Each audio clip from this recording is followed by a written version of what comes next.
Oi, vamos estudar um pouco a doutrina espírita. Poltergeist será o tema da live de hoje. Você já ouviu falar sobre o fenômeno de poltergeist ou da palavra poltergeist? Pois bem, será o que nós vamos estudar hoje. Boa noite, Juliana Freitas, é um prazer estar com você. Uma grande satisfação. Everton, boa noite, é um prazer. Que bom estar com vocês. A gente vai conversar um pouquinho hoje sobre poltergeist. É um fenômeno mediúnico, um fenômeno parapsicológico, é um fenômeno espiritual que já se fala sobre ele há muito tempo e que a gente tem que conversar um pouco sobre isso hoje. Eu estava com um pouco de dificuldade de conexão, a internet tem dessas coisas, tem dia que dá certo e tem dia que não dá certo, né? Hoje ela quase não entra, estava me pregando uma peça, mas aí deu certo até agora. Bruno, seja bem-vindo, boa noite, é um prazer estar com você. Hoje, então, vamos conversar, vamos falar um pouquinho sobre o tema da noite, que será um fenômeno muito interessante, que muita gente se interessa, que é justamente um fenômeno da mediunidade, que tem ligação com a mediunidade, que é o poltergeist, né? Você já deve ter assistido um filme que já passou na televisão muitas e muitas vezes. É um filme de Steven Spielberg, de 1982, chama-se Poltergeist. É um filme que é um filme de terror, né? Um filme assustador. Eu assisti quando criança e realmente dá para a pessoa ficar sem dormir fácil. Não é tão fácil assim a gente conseguir dormir depois de assistir esse filme, Poltergeist, o fenômeno. Acho que ele foi feito um remake mais recentemente. É uma família na Califórnia, nos Estados Unidos, e que elas começam a ter fenômenos espirituais na residência, e em um certo momento os fenômenos até não assustam, não causam muito problema, mas aí a menina do filme, a menina da família some, e aí os espíritos começam a tornar-se agressivos. Então essa palavra poltergeist fica mais famosa no Brasil, principalmente nos anos 80 e 90, por conta desse filme de Steven Spielberg. Então, a palavra polter, né? Poltergeist vem do alemão, polter significa fazer barulho, e geist é fantasma. Então, basicamente, é um fantasma que faz barulho, né? Essa expressão, ela vem, é uma expressão mais popular, ela é no início do século XX, não é uma coisa muito nova. Não sei exatamente a data, eu pesquisei, mas não encontrei. Mas dentro da parapsicologia, a parapsicologia, que estuda esse fenômeno, chama de psicocinesia recorrente espontânea. Então, a abreviação em inglês é RSPK. É um nome em inglês que eu não vou nem tentar, meio complicado. A psicocinesia recorrente espontânea. Quer dizer, a psicocinesia significa a psicocinese faz os objetos mexerem com a mente.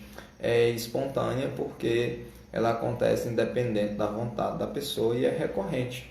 Ela fica se repetindo, acontece uma vez, acontece outras vezes, acontece outras vezes.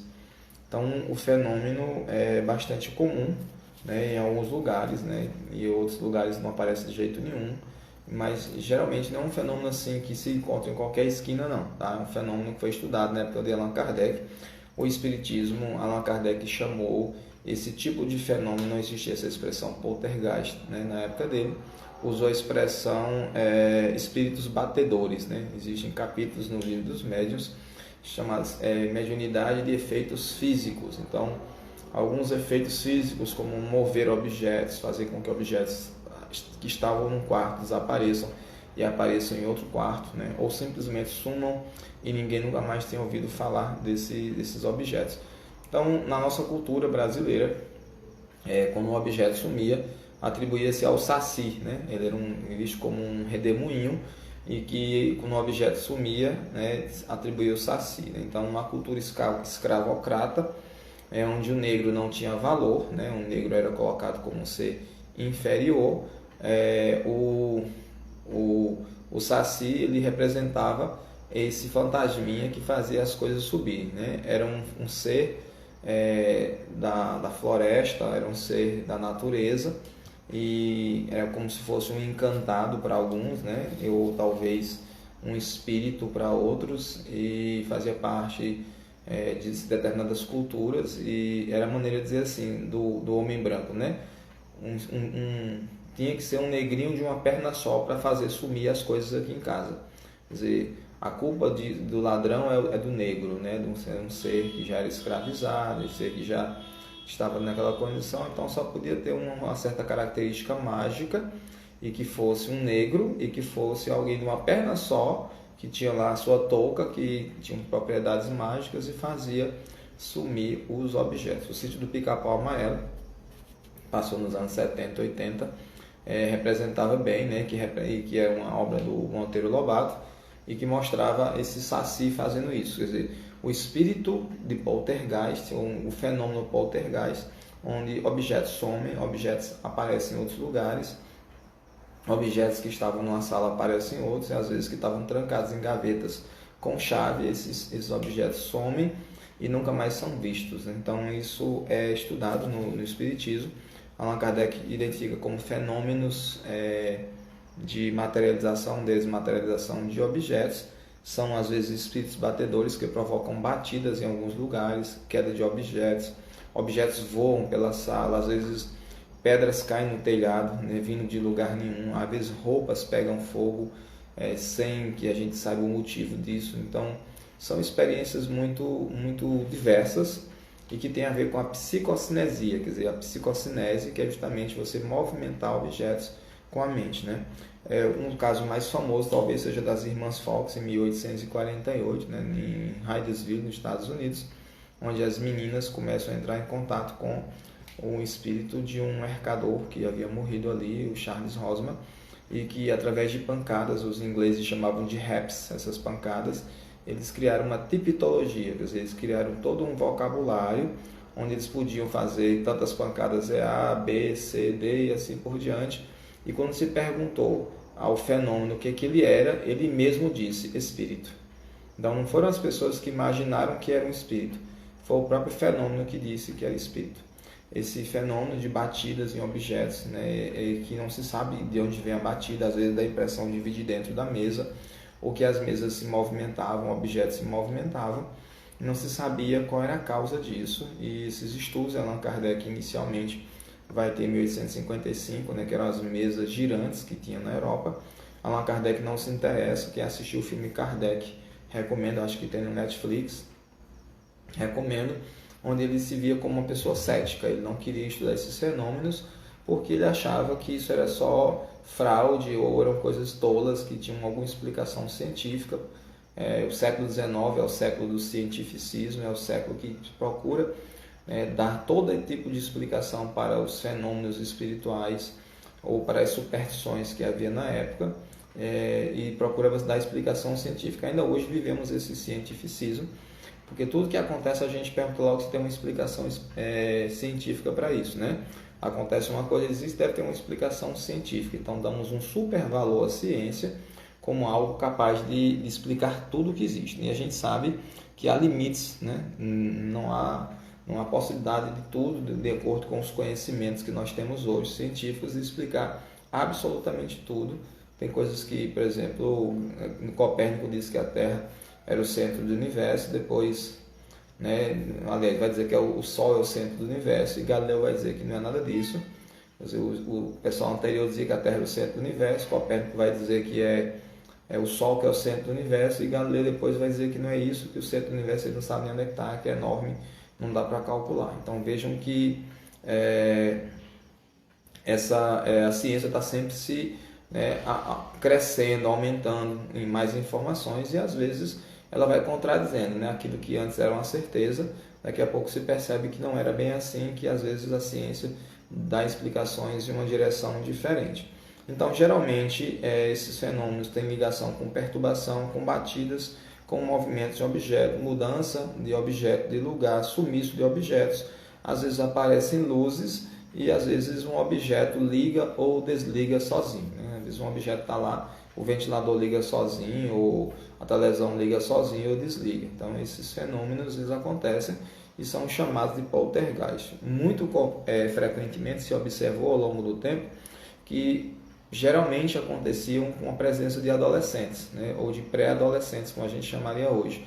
Então, as irmãs Fox eram meninas muito novinhas, tinham 10 e 14 anos, e esses fenômenos aconteceram com ela. Obviamente, isso também acontece com pessoas mais velhas, com pessoas adultas, mas frequentemente aconteceu e acontece com adolescentes.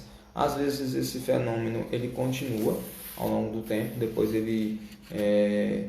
fim da adolescência ele desaparece, nunca mais é visto, e às vezes ele continua na vida inteira da pessoa, né, durante décadas, e esse fenômeno acontece até a pessoa vir a desencarnar. E, frequentemente é um fenômeno que é inconsciente, quer dizer, a pessoa que provoca esse fenômeno nem sabe que provoca esse fenômeno, e às vezes ela percebe que esse fenômeno tem ligação com ela, mas que ela não tem força de vontade sobre o fenômeno, ou seja, ela não consegue produzir quando ela quer. O fenômeno acontece quando o fenômeno quer acontecer, e não quando a vontade da pessoa que está ali presente. Então, pode ter uma pessoa que é na sala capaz de produzir esses fenômenos de poltergeist, esse fenômeno de movimentar os objetos, né, de sumir objetos e tudo mais, mas não é quando ela tem vontade, é quando há alguma coisa que independe dela. Então, para a parapsicologia, né, uma parte da parapsicologia não vai admitir a existência de espíritos, né, porque uma parte da parapsicologia está ligada ao espiritismo, uma parte à Igreja Católica e uma parte se diz independente, nem uma coisa nem outra. Essa parte independente vai dizer que não há esses espíritos, portanto, é um fenômeno puramente paranormal, ou seja, é a presença de um ser humano. Para o espiritismo, existem os dois elementos. Às vezes uma pessoa possui essa faculdade em si, que é a capacidade de mover esses objetos, frequentemente alheia à sua vontade, mas que frequentemente há um espírito que está ali de alguma maneira provocando o movimento desses objetos. Então, são 4 considerações sobre isso. A primeira é o fenômeno inconsciente, associado à puberdade, mais frequentemente em meninas. Se observou que mais frequentemente acontece em meninas, mas eu vou citar já 2 casos que ocorreram com meninos, mas mais frequentemente acontece com meninos. Em alguns casos cessa, em outros casos continua durante muito tempo. É um fenômeno consciente, mas que independe da vontade do paranormal ou do médium. Por isso que é um problema estudar. Porque assim, se o médium tivesse a vontade de fazer e a coisa acontecesse, então se podia quantificar, se podia qualificar o fenômeno. Se dizia assim, não, acontece sob tais circunstâncias, sob essa circunstância, sob aquela outra. Porém, se o fenômeno não acontece pela vontade da pessoa, ele acontece quando o fenômeno quer, então fica difícil de se estudar dentro de uma certa categoria científica esse fenômeno, né? Porque ele vai acontecer hoje, vai acontecer daqui a 10 anos, ele pode acontecer hoje e na semana que vem. Hoje ele pode mover uma mesa e amanhã ele pode quebrar um copo. Então não tem como ter certeza que esse fenômeno vai acontecer. Às vezes aparecem luzes que não tem explicação, às vezes aparecem cheiros de flores ou cheiros desagradáveis que não tem explicação, mas que acontece quando o fenômeno quer e não quando o médium quer ou quando o pesquisador quer. Então, é um fenômeno difícil de ser estudado, por isso que se diz que é um fenômeno bastante raro nesse sentido, porque é difícil você conseguir catalogar. Frequentemente a gente tem esse fenômeno em casa, né? E alguém na família que às vezes provoca isso. Eu já citei aqui o caso de uma conhecida nossa que toda vez que ela chegava na nossa casa, que ela sentia o cheiro de bolo, o bolo murchava. O bolo simplesmente não prestava, ia para o lixo mesmo, ficava péssimo a qualidade do bolo, e ela tinha que sentir o cheiro do bolo, né? Quer dizer, ela não tinha a intenção de fazer o bolo murchar. As pessoas chamam isso de mal olhado, né? Bota lá uma plantinha de arruda e de fato às vezes o vegetal morre na presença da pessoa ou logo após a pessoa sair, mas que não é necessariamente uma vontade dela, é um fenômeno às vezes consciente, mas que a pessoa não tem ação sobre ele, não tem vontade sobre ele. É necessário o uso de uma grande quantidade de ectoplasma por parte desse médium ou desse espírito que vai manipular essas energias. A gente aqui no Brasil, a gente usa muito a expressão energia. Kardec usava a expressão fluido. Era o fluido espiritual ou perispiritual. O perispírito é essa capa que cobre o espírito, que permite ser visto. Porque o espírito é tipo uma fagulha, assim, o espírito mesmo. E no nosso planeta ele tem um formato do corpo humano, né? Porque ele adquire as propriedades da nossa atmosfera, do nosso planeta. Então se chama isso de perispírito. E esse ectoplasma, quer dizer, essa energia que nós temos, que é uma energia biopsíquica, quer dizer, ele é uma energia corporal e também é uma energia mental, é uma energia biopsíquica, que nós todos possuímos o ectoplasma. Porém, em quantidades pequenas, só para nosso uso próprio, algumas pessoas têm uma quantidade de ectoplasma que elas são capazes de até mesmo de exteriorizar. Então, um médium magnetizador é alguém que possui esse ectoplasma e que ele exterioriza esse ectoplasma de forma invisível, numa quantidade pequena, mas que é capaz de provocar algum tipo de bem-estar nas pessoas. A gente chama de energias. Essa expressão ectoplasma ela vai ser criada por Charles Richer no final do século XIX. Charles Richer vai ser um dos criadores da metapsíquica, que depois vai se transformar na parapsicologia. Então, o fenômeno em si ele é uma coisa do ectoplasma. Todos nós possuímos essa energia biopsíquica, quer dizer, uma parte é física, uma parte é psíquica, e que ela é capaz de provocar isso. Porém, algumas pessoas especiais possuem esse fenômeno numa quantidade, essa energia, esse ectoplasma, numa quantidade muito grande. A palavra justamente ectoplasma, ela tem esse sentido, de que uma energia que sai do corpo, dá uma forma lá de fora e que muitas vezes é vista por pessoas. Na presença de luz, ela muitas vezes se dissolve, então para ser vista, às vezes é preciso ter um pouco de escuridão, um pouco de penumbra, que a luz de alguma maneira fere o ectoplasma. Então alguns médiuns têm, alguns filmes mostram bastante isso. O ectoplasma sai pela boca, pelo nariz, pelos olhos, pelos ouvidos, pelos orifícios diversos, pelo umbigo, às vezes pelos poros, e aí ele às vezes sai e forma uma aparição lá de fora. A gente vai estudar isso outro dia mais detalhe. Frequentemente o espírito ele retira esse ectoplasma de maneira invisível para nós, uma quantidade ínfima, e ele faz com que um objeto, digamos um copo, adquira uma certa vida momentânea. A gente entende por vida a capacidade de se movimentar. Os vegetais eles não se movimentam por sua vontade, Pelo menos a gente não percebe isso, O movimento de um vegetal é muito pequenininho no sentido de crescer, Um galho vai crescendo, mas não é de balançar as asas, os galhos quando ele quer, simplesmente de alegre porque amanheceu o dia, Então o ectoplasma ele acaba sendo retirado da pessoa, Tá sem áudio? Tá sem áudio para todo mundo ou só para o Everton? Vejam para mim, me digam. Aí o ectoplasma ele vai, digamos, num copo e o médium vai lá, o espírito retira do médium esse ectoplasma, ele envolve esse copo e esse copo, se o espírito quiser, pode quebrar o copo, ou pode fazer com que o copo se mexa, como se não é que o espírito vá lá e empurre o copo, ou que ele crie uma mão que empurra o copo. Ele faz com que, de alguma maneira, não estou dizendo que tem que aumentar o volume, mas o meu volume já está no máximo. Pois é, aí quando esse objeto ele recebe essa energia que veio do médium e é colocado no objeto, o meu amigo Carlos Nascimento está dizendo que está ok, Então, vamos lá. Então, quando o objeto recebe essa energia, o espírito ele pode modelá-lo para fazer com que ele se mexa, ou seja lançado, depende da quantidade de ectoplasma que tenha tirado do médium, ou pode fazer com que ele simplesmente se quebre. E às vezes, em casos especiais, com que ele se rematerialize ou atravesse mesmo a parede e apareça em outros lugares. São casos mais raros de materialização. Na época de Kardec fazia-se materialização que às vezes eles muitos quilômetros longe do mar aparecia conchas do mar em cima da mesa da reunião e com ainda água salgada do oceano, E às vezes perto do mar fazia-se materializar objetos que vinham do deserto, de áreas muito distantes, muito longe do oceano onde eles estavam ali.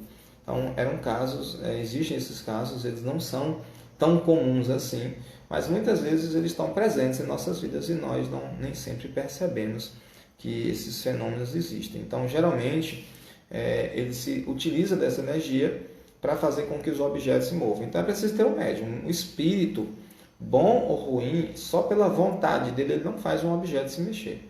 Ele não tem essa força, porque ele já não tem um corpo material, ele tem um corpo espiritual que atravessa os objetos, ele não tem como tocar o objeto. Então, o que ele faz? Na presença desse tipo de médium, chamado médium de efeitos físicos, Ele vai lá, retira desse médium essa energia, que a gente chama de energia no popular, que seria esse ectoplasma, essa força biopsíquica, e vai lá e molda aquilo que ele quer movimentar, fazendo com que esse objeto se jogue com força, ou se levite no ar, ou então simplesmente ele caia de uma mesa, ou ele se quebre. Então há várias situações. Ou às vezes ele consiga produzir fagulhas, né, que as pessoas às vezes veem no escuro, como se fosse um vagalume, e na verdade eles são esses efeitos desses poltergeist, né, quer dizer, esses fenômenos de espíritos batedores, e espíritos que fazem barulho de alguma maneira. Espíritos bons não costumam fazer isso, né? Geralmente são espíritos atrasados, espíritos brincalhões às vezes, né? Que eles querem causar medo nas pessoas e rir das pessoas porque estão com medo de fantasma. Às vezes são espíritos vingativos, né? De vidas passadas nossas que nos acompanham e querem de alguma maneira algum tipo de vingança, então provoca esse fenômeno para assustar a pessoa, para fazer a pessoa ficar desesperada e, sabe, de repente sai correndo na rua e ser atropelado. Quer dizer, ele quer uma vingança. Ele quer fazer a pessoa sofrer, porque essa pessoa provavelmente fez o espírito sofrer em outra vida, em outro momento, ou talvez nessa vida mesmo. E às vezes são espíritos simplesmente maus, espíritos que não gostam, sabe, da felicidade dos outros e querem ver o sofrimento das pessoas. Então essas situações existem. Às vezes são espíritos que estão nessa casa aqui durante muito tempo. Chega uma família nova, esse espírito se sente ofendido porque a casa é do espírito, ele acha que é do espírito, né? E ele quer expulsar as pessoas. Se não tem nenhum médium na família que chegou, então ele não tem o que fazer. Mas se chegou uma pessoa na família com um pouquinho que seja dessa força biopsíquica aumentada, né? Que seria esse ectoplasma numa quantidade razoável, essa força biopsíquica retira do médium e ele começa a manipular. Ele pode ir acumulando também até ter uma quantidade X suficiente para provocar determinados fenômenos. Então esses filmes que a gente vê de assombração, né, esses casas mal assombradas, a gente já fez uma live outro dia desse falando sobre isso, né? Eles têm algum fundo de verdade, mas há um exagero nesses filmes, né? Há um exagero muito grande que tem um objetivo de assustar, de vender o produto, né, de criar uma história que envolva as pessoas. Esses fenômenos não vão acontecer assim 10 vezes por dia, a não ser que haja um determinado médium. Bom, o médium não precisa estar exatamente na casa. As casas no Brasil são muito coladinhas umas nas outras, né?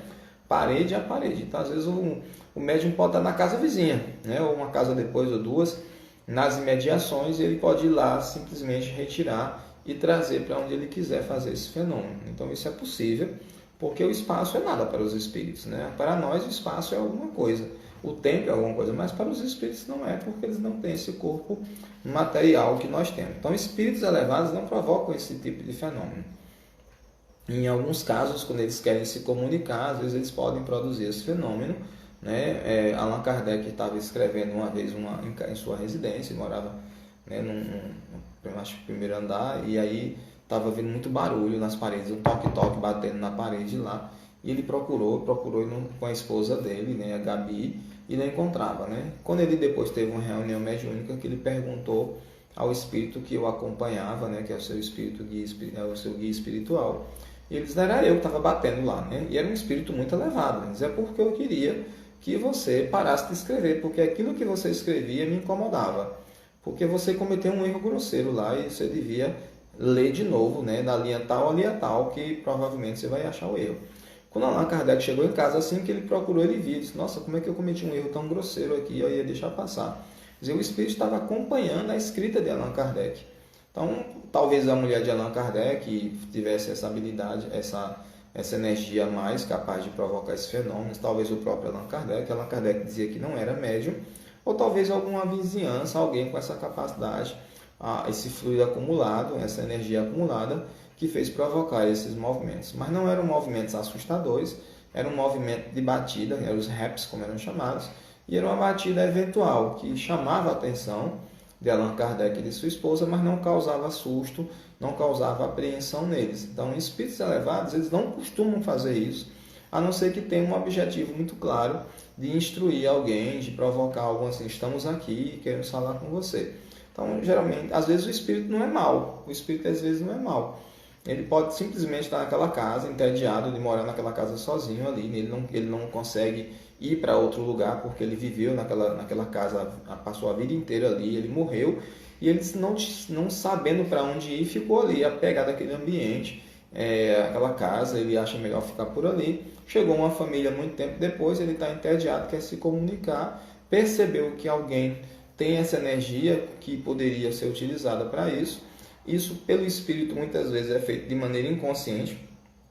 Não há cursos no mundo espiritual ensinando as pessoas, os espíritos, a serem espíritos batedores ou poltergeist na linguagem alemã, mas ele faz meio que de maneira inconsciente. Ele vai lá, né, tira essa energia vai lá, começa a bater nos objetos ou quebrar esses objetos, né? Então, esse ectoplasma, quando ele sai do médium, ele tende a voltar para o médium, e por isso que muitas vezes o médium se sente fraco, né?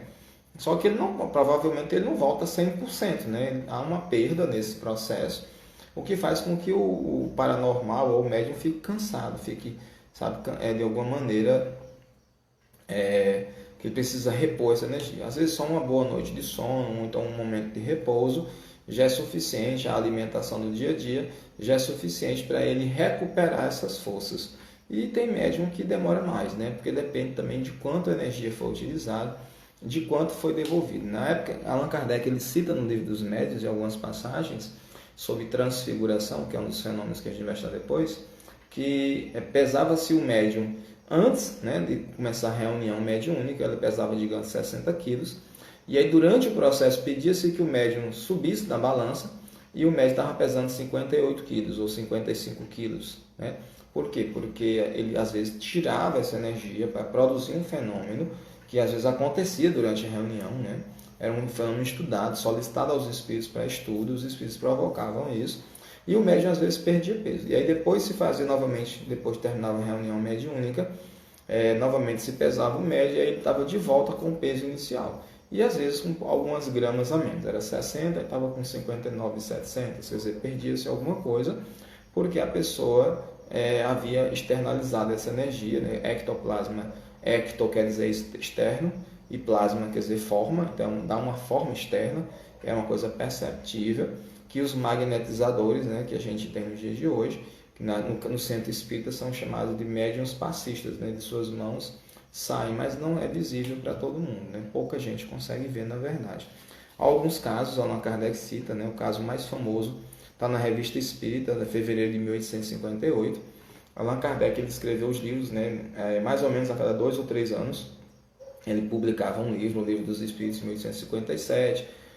Aí depois ele publicava em 1861 o Livro dos Médiuns, depois o livro 1864, o livro O Evangelho segundo o Espiritismo, depois o livro O Céu e o Inferno no ano seguinte, depois a Gênese. Então ele vai publicando a cada 2 ou 3 anos um livro, e ele ao mesmo tempo ele publicava a Revista Espírita. Eu recomendo que vocês leiam a Revista Espírita, onde vocês podem encontrar a Revista Espírita fácil no site da Federação Espírita Brasileira, FEB.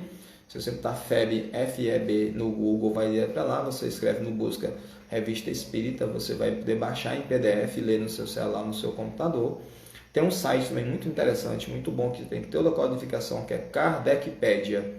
Kardec, né, com C no final, Kardecpedia, né, de Wikipédia, né, ou Kardecpedia.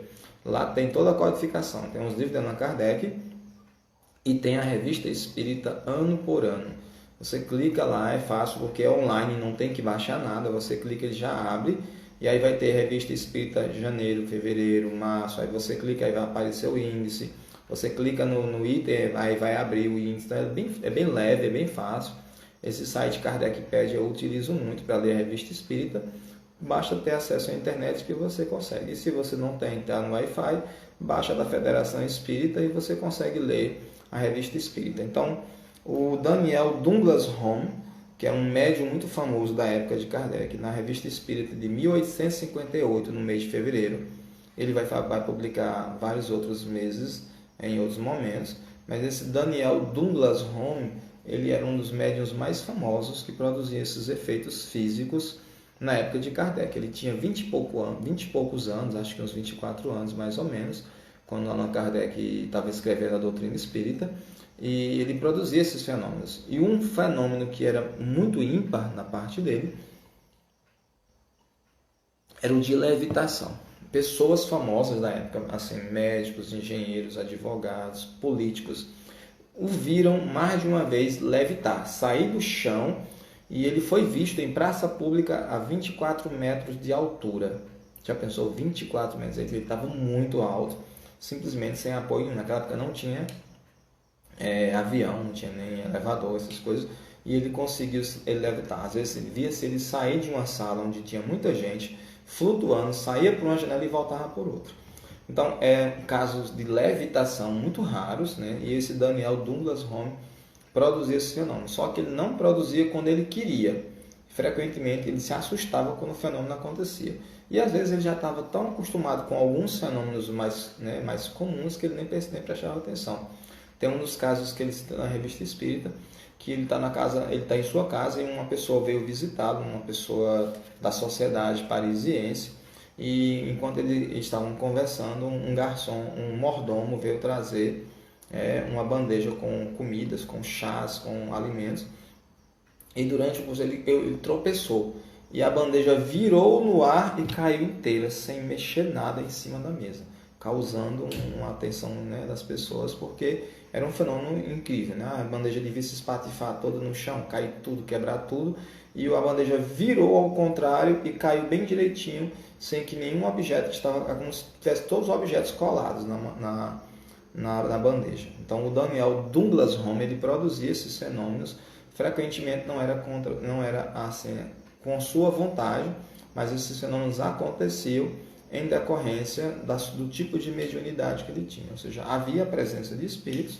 mas é preciso que aquela pessoa tenha essa habilidade em si. Então lembre, a gente falou no início que frequentemente esse fenômeno de psicocinese, né, recorrente, né, quer dizer, a pessoa provocar isso aí espontâneo e recorrente, como é chamado o fenômeno de poltergeist pela parapsicologia, ele acontece na adolescência, mas às vezes, em alguns casos, ele continua na maturidade. Quando a pessoa adquire mais de 20 anos, está lá, ele permanece. Então, não são todos os casos que acontecem isso, mas acontece em muita gente. Em outra live que a gente falou sobre o espírito batedor de Bergzabern, né? Que foi uma revista espírita de 1858, no mês de maio. Então, há outros meses ele repete esse tema, o espírito batedor de Bergzabern. Bergzabern é uma cidade, se você botar no Google, você vai ver que ela está lá até hoje, ali na região da Alemanha, em que uma criança, um garoto de 8 anos, eu acho, 10 anos, ele dormindo, aconteciam batidas na casa que ninguém sabia o que era. Então, eu relatei em outra live, a gente falou sobre isso, né? E no mês de janeiro de 1861, na Revista Espírita, no mês de janeiro de 1861, tem o espírito batedor de Albi. O espírito batedor de Albi, né, ele acontece numa cidade, a cidade de Albi, e era um garoto também jovem, né, volta dos 12 anos, um menino, que quando ele entrava em estado de sono, ele ficava falando com um espírito. Ninguém via esse espírito, mas esse espírito provocava batidas também, assim como o de Bergzabern, muito parecido. E essas batidas muitas vezes eram marchinhas, né, militares, né? Às vezes assim, hino francês, hino alemão, tocava perfeitamente, as pessoas identificavam, esse é o hino alemão, esse é o hino da França, esse é o hino, e até ele tem uma pessoa que faz o relato na revista, diz até parecia o hino da China, lá, assim, uma música chinesa, né? A pessoa identificava. Então era um fenômeno que chamava a atenção das pessoas, e frequentemente a criança conversava dormindo com alguém. Só que quando a criança estava acordada, ele era uma pessoa meio boba, assim, era um garoto, né? Não tinha muita inteligência, mas quando ele dormia, ele parecia ter uma inteligência acima da média para a idade dele. E ele conversava com o espírito e frequentemente brigava com o espírito. E essa relação acontecia de provocar também quedas de objetos, né? Quebra de objetos, sumiço de objetos na casa. E os pais incomodados chamavam pessoas para tentar resolver e não resolviam. Em algum momento esse espírito foi levado à Sociedade Parisiense de Estudos Espíritas, né? O centro espírita que vai ser criado na época de Allan Kardec. É o primeiro centro espírita do mundo. E esse espírito, quando dá comunicação, ele é um espírito muito irritado, muito bravo, muito atrasado, um espírito muito violento, e diz assim, por que eu tenho que falar com vocês? Eu não tenho motivo nenhum para falar com vocês, né? E até irrita bastante as pessoas com quem ele conversa, né? Ele faz de propósito, porque ele é um espírito muito malvado mesmo, assim, uma pessoa que na Terra era uma pessoa que não parecia ter muitos amigos, ou não se interessar muito em agradar. E ele conversa, eles, olha, eu estou falando com ele aí porque esses pais deles são os tolos, o garoto também é um tolo, e eu utilizo eles da maneira que eu quero. E aí, enquanto não me repelirem, eu estarei por aqui. Então, quer dizer, enquanto não mandarem ele embora, ele vai. Mas o mandar não é da boca para fora. Aí a gente entra num outro aspecto que a gente vai tratar um outro dia sobre obsessão, que tem a ver com a nossa capacidade de afastar os espíritos maus. Quando Allan Kardec pergunta, como é que a gente afasta os espíritos maus? Os espíritos bons respondem, atraindo os bons espíritos. Porque os bons espíritos só querem nossa felicidade e produzem em nosso meio fenômenos que nos causem bem-estar. Que necessariamente vai cair um copo de cima da mesa ou fazer um objeto sumir. Mas fenômenos que provocam nosso bem-estar. Esses fenômenos geralmente são psicológicos, ou seja, paz, né, nos dão esperança, né, nos sonhos aparecem para nós trazendo mensagens positivas para a gente se sentir melhor, para a gente se sentir amado, para a gente, às vezes, trazem nossos familiares desencarnados, mais ou menos assim. Então, esses fenômenos são trazidos por espíritos bons e espíritos ruins trazem esses fenômenos desagradáveis, trazem lâmpadas que queimam, televisão que queimam, objetos que caem nas coisas sem explicação, portas que batem sem ter vento, sem ter explicação e assim por diante. Então, como é que a gente afasta os espíritos desse tipo? Fazendo todo o bem possível, né? Orando, pedindo ao Criador do Universo que traga para nós bons espíritos, né? E é o que a gente chama de psicosfera. Nós temos aqui uma atmosfera, né? Respiramos nela, né? A maior parte é nitrogênio, a gente não respira o nitrogênio, a gente não consegue aproveitar o nitrogênio, as plantas aproveitam, nós aproveitamos o oxigênio, que é mais ou menos 21% da nossa atmosfera.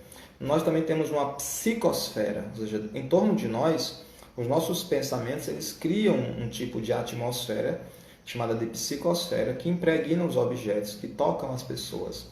Se nós temos pensamentos positivos, pensamentos serenos, de paz o tempo todo, este ambiente é assim. Então, aqui é o meu escritório. Então, no meu escritório eu procuro que esse ambiente seja um ambiente de paz. Nada de briga, nada de confusão, nada de estar lendo coisas que não sejam boas, nada de estar vendo filmes aqui em cima, que é um ambiente só de estudo. Então, é um ambiente bastante tranquilo.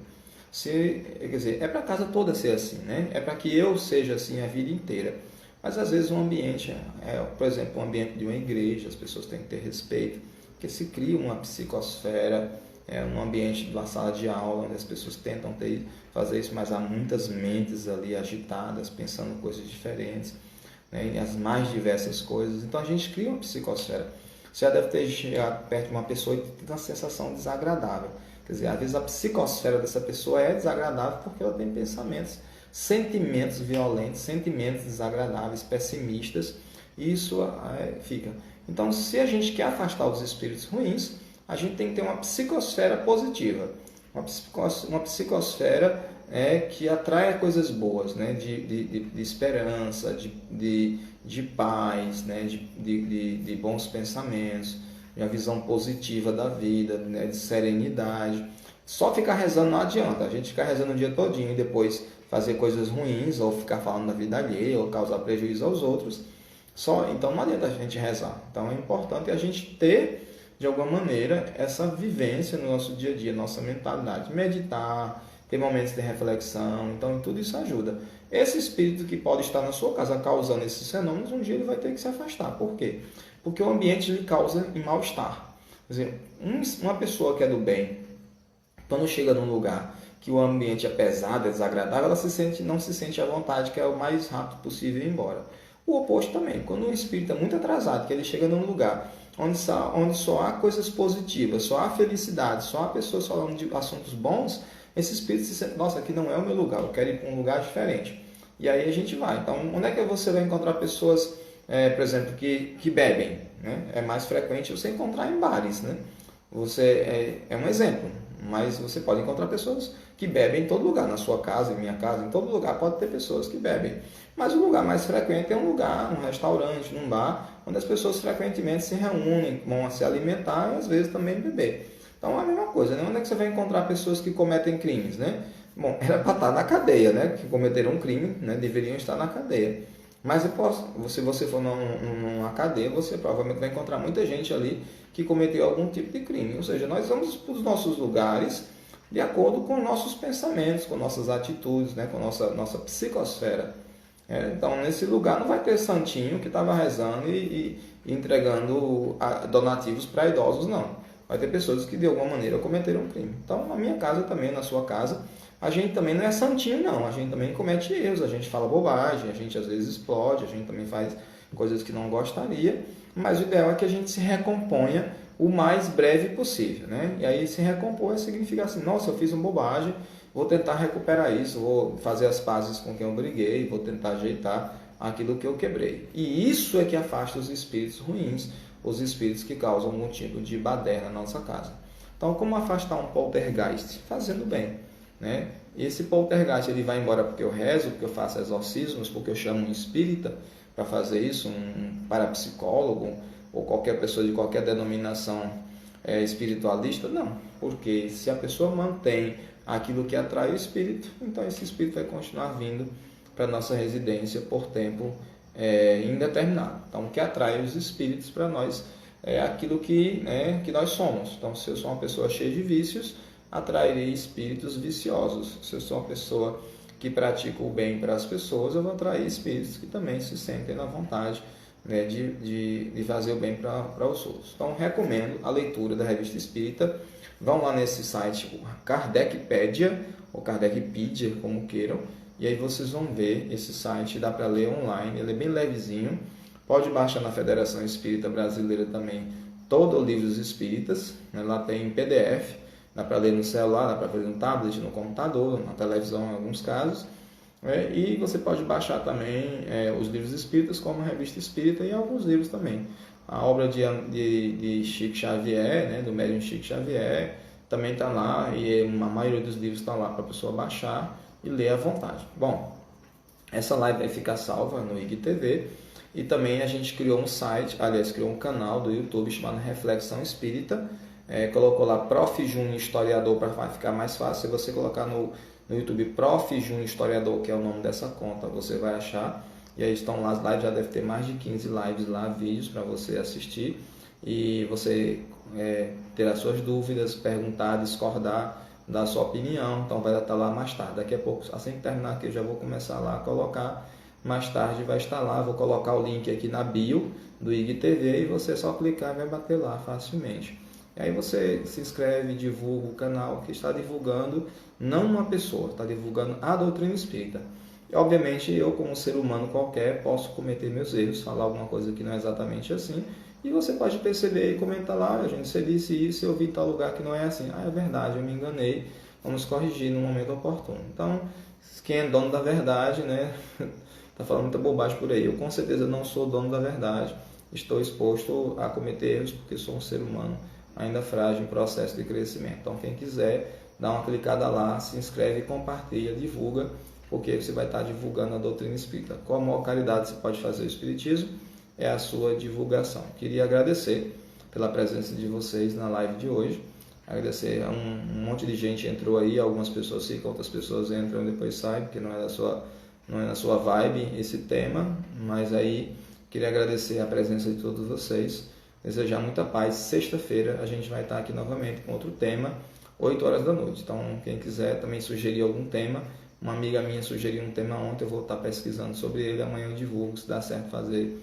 esse tema. Então, desejo a todos muita paz, se protejam do Covid, evitem sair de casa, usem máscara e se saírem, né, higienize as mãos, álcool gel, fique bem longe um do outro lá, né? Não é hora de aglomerar, não é hora de estar com abraços e beijos. Então, muita paz a todos, uma boa noite. Muito obrigado.